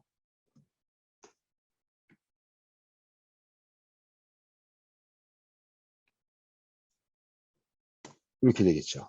그래서 우리가 계절 지수를 구하면 계절 지수를 구해야겠습니다. 그러면은 얘 값을 어떻게 되냐? 전체 이거에 차지하는 비중이니까 다음과 같이 이렇게 1분기, 2분기, 3분기, 4분기에 대한 것들의 계절 지수를 구할 수가 있다. 그래서 이렇게 구하면 이게 바로 계절 지수가 되더라. 그래서 다음과 같이 이렇게 계절 지수를 구했고 이제 요게 계절 지수죠, 우리 여러분들. 이거를 이제 계절 지수 갖고 실제 수요를 나누는 겁니다. 그래서 우리 다시 요거 갖고 그대로 여러분들한테 좀 쉽게 하려고 제가 나왔으니까 우리 여기다가 제가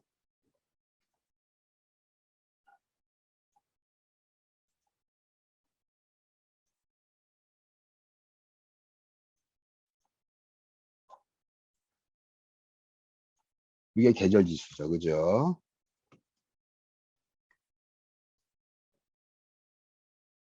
아이고 아이고.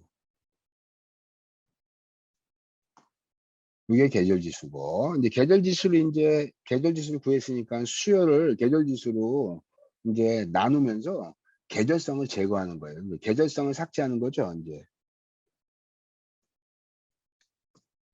계절성을 제거하는 겁니다.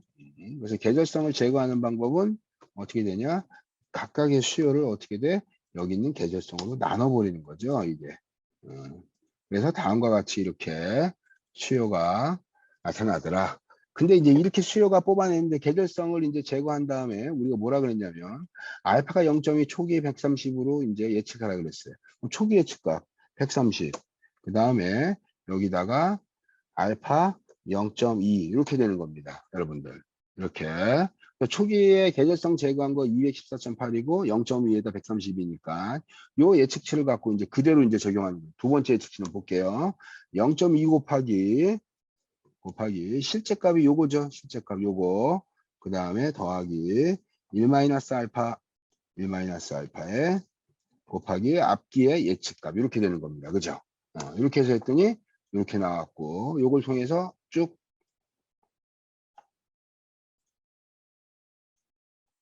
다음과 같이 이렇게 우리가 예측할 수 있다. 이게 그래서 우리가 평균으로 나왔던 게 요거죠. 우리 평균으로 나왔던 게 요겁니다. 그죠? 그래서 2000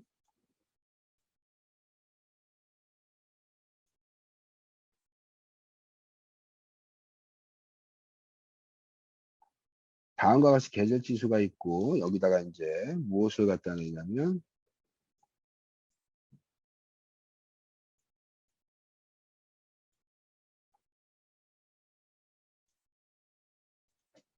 2015년도 수요는 얼마냐? 수요가 얼마냐? 이 얘기예요. 그래서 이 수요를 내가 여기서 계산하면 이 값에다가 계절성을 반영하는 거죠. 계절성. 요 값을 반영하는 겁니다. 이렇게. 그래서 이걸 갖고 이제 어떻게 되냐? 이렇게 구하면 다음과 같이 2015년에 전체 수요는 다음과 같이 이렇게 구할 수가 있다. 이게 여기서 여러분들 명심해야 될 거. 초기 예측치 갖고 오면 그대로 초기 예측치 구해야 됩니다. 그래서 그대로 적용해서 계산하는 거예요.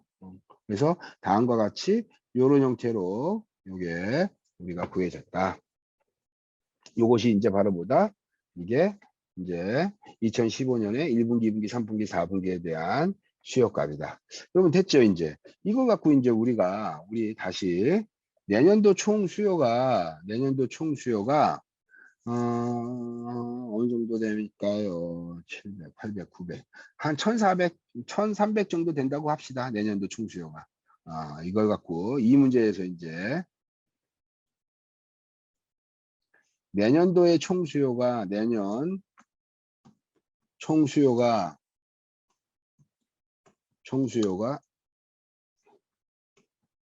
총수요가 얼마냐? 내년도 총수요가 1300 정도가 나타날 것 같다. 예, 그래서 다음과 같이 이렇게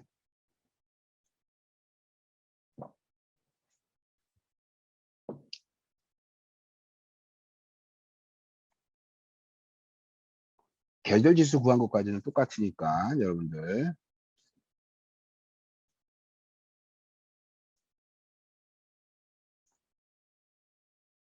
여기다 그대로 적용할 수 있죠.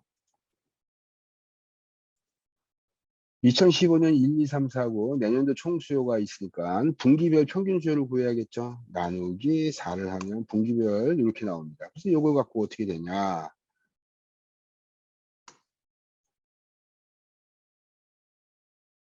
이렇게 되고 내년도에 총수요가 1300으로 알려져 있다. 그래서 각 분기의 평균은 325다. 계절성에다가 이걸 반영하고 내년도의 전체 수요는 평균을 곱해서 다음과 같이 이렇게 나타난다. 이렇게 되고 요거에 대한 전체 합계는 이렇게 된다.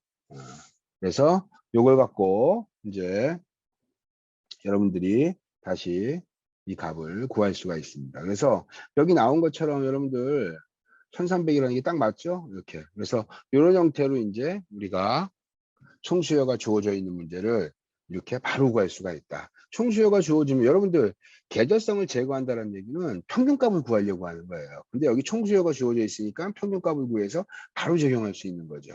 그 다음에 우리 이거 회기식으로 한번 우리 이걸 다시 구할 수가 있죠. 회기식으로. 이렇게. 회기식으로 이렇게 되어 있는데 이거 갖고 이거 갖고 이제 한번 여기다가 수요에 대한 것들을 여기다 그림으로 한번 그려볼게요. 제가 이렇게 됩니다. 여러분들 수요가 이렇게 변동하고 있어요. 이게 지금 제가 선을 연결한 거죠. 이렇게 이게 변동하고 있으니까 이 상태에서 회기식을 갖고 추정을 하게 되면 회기식은 이렇게 들어가 있어. 그죠? 회기식이 이 오차가 굉장히 크게 나오니까 이 회기식 자체가 굉장히 오차가 크게 나타나는 평균선을 추정하는 방법이기 때문에 그럼 어떻게 한다 그랬죠? 이걸 수요를 통합하라 그랬죠. 통합. 그죠? 그럼 이거 수요가 조금 아까 나온 것처럼 수요를 통합하면 이렇게 됩니다. 이렇게 되겠죠. 그죠? 여러분들. 그죠? 그래서 똑같이 어떻게 되냐? 수요를 내가 합산냈더니 다음처럼 이렇게 나오더라. 이게 2012 13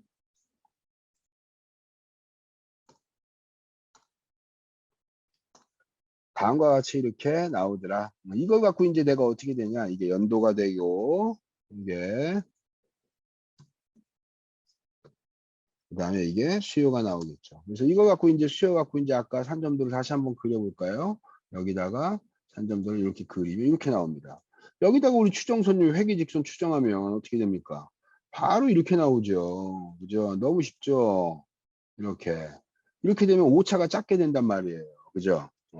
그래서 여기 나오는 것처럼 다음과 같이 이렇게 회기식이 63.5x에 864, 절편이 864고 베타가 63.5네. 이거 우리 구할 수 있죠? 이거 바로 x하고 y를 우리 구해보자. 자, 계속 보면 여기서 주의할 점이 있죠. 이걸 2012로 그냥 계산하면 안 되는 거야. 그죠? 이거 어떻게 구해야 됩니까?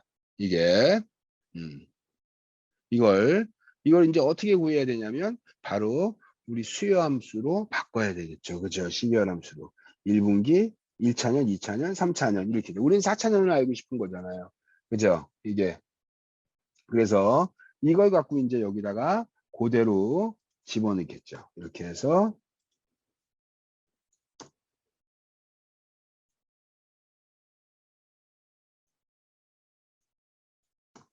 이렇게 똑같이 이렇게 나오고 우리 평균 구해볼까요? 평균. 자, 이렇게 평균 구했네요. 평균 구하고 표준 편차도 한번 구해 볼게요. 표준 편차.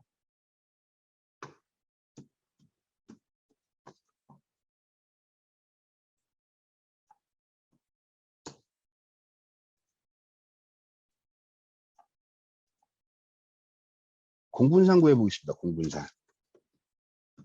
공분산은 곱한 것의 평균을 x의 평균과 y의 평균으로 곱해서 빼주세요. 이 얘기죠. 42. 우상향이네. 공분산. 상관계수 구해볼까요? 상관계수는 표준화시킨 공분산이다. 그래서 공분산 값을 뭐로 나눈다? x의 표준 편차와 y의 표준 편차의 곱으로 나눠준다. 이렇게 나왔네요. 요거 제곱하면 R제곱이에요. 이게 상관계수를 제곱하면 요거를 8805, 8806 이렇게 나오네. 이거 줄이면 06 됩니다.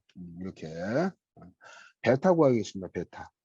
베타는 어떻게 구하냐? 베타는 아까 했던 대로 y의 표준 편차를 x의 표준 편차를 나누는 거죠. 그 다음에 뭐 구합니까? 상관계수 곱해서 바로 우리 베타 구한다. 63.5x 딱 나오죠. 알파 구하겠습니다. 알파는 어떻게 구한다?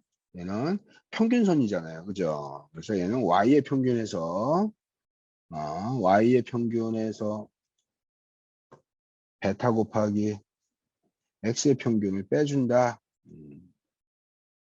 이렇게 빼주면 다음과 같이 이렇게 864가 나온다. 이렇게. 그래서 y는 내년도에 전체 수요가 얼마냐? 여기다가 4를 집어넣으면 되겠네. 그러면은 내년도에 전체 4년도 총 수요는 63.5에다가 내년도 4차년 그 다음에 더하기 어떻게 되냐? 절편 864. 1118 나오네요. 내년도에. 즉 4차년의 총 수요는 1118 나왔으니까 얘를 어떻게 되냐? 나누기 4를 하면 되겠네. 279.5가 나오네요. 279.5. 그걸 여기다 똑같이 곱하는 거예요, 여러분들. 아까 나왔던 것처럼 우리의 계절적 지수가 이렇게 나왔습니다. 이걸 갖고 쭉 해서 우리 여기다가 그대로 다시 붙여서 한번 해보겠습니다. 이렇게 계절 지수가 나왔죠. 그러니까 이제 총 수요가 요겁니다. 그죠? 그래서 여기다가 이렇게 전체 총 수요가 다음과 같이 이렇게 1118 나왔고 분기별 평균이 279.5가 나왔어요. 그래서 이제 내년도에 분기 예측값 은 어떻게 되냐? 요거 곱하기 평균 수요 이렇게 곱해서 그대로 쭉 다 구하면 그 값이 뭐가 나온다? 바로 여기 나오는 것처럼 1분기, 2분기, 3분기, 4분기에 대한 이게 답이다. 그래서 이거 갖고 여러분들 어떻게 되냐? 합치면 똑같이 여기에 있는 값 보이죠? 여기 있는 값 요거에다가 요 값이 정확하게 일치하고 있죠. 이렇게. 그래서 이런 형태로 여러분들 문제를 풀 수가 있겠습니다. 그래서 어찌됐든 여러분들한테 강의하려고 했던 내용들은 바로 뭐냐면 여러분 손으로 직접 해봐야 된다 이거. 손으로 저 손으로 여러분들 꼭 한번 예측에 대한 것들을 한번 손으로 한번 풀었으면 좋겠습니다. 그래서 한 학기 동안 어쨌든 수고하셨고, 시험 범위가 작기 때문에 여러분들 집중해서 볼 수 있으리라 판단됩니다. 강의는 여기까지 하고 마치도록 하겠습니다.